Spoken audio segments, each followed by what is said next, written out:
Welcome to this tutorial on using the Optical Power Expert PX1 power meter with the EXFO Exchange mobile application.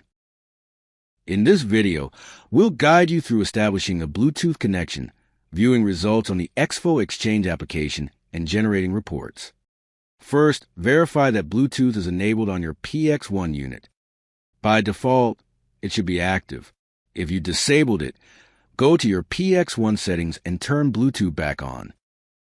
To start working with EXFO Exchange, launch the EXFO Exchange app on your smart device. On the main screen, tap the Connect to Test Unit button.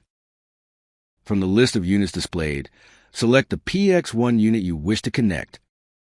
When prompted on your PX1, tap Accept to authorize the pairing request. The app will then establish the Bluetooth communication automatically. Once connected, you'll see the Bluetooth paired icon in the PX1's title bar. The PX1 unit, identified by its serial number, will be added to your list of test units within the app.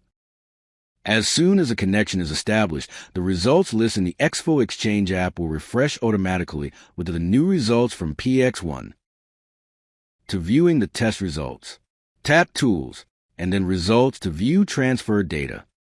You can browse results based on test date and time, which are labeled accordingly.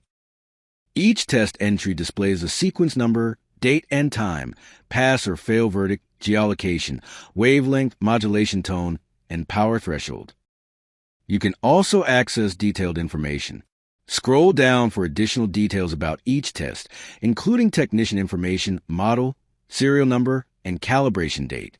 This ensures your tests meet industry standards.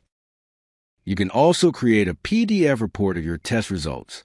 Share these reports with your team or customers directly from the app for professional communication. Thank you for watching. For more information, visit the PX1 webpage or contact us for a demo request or any questions.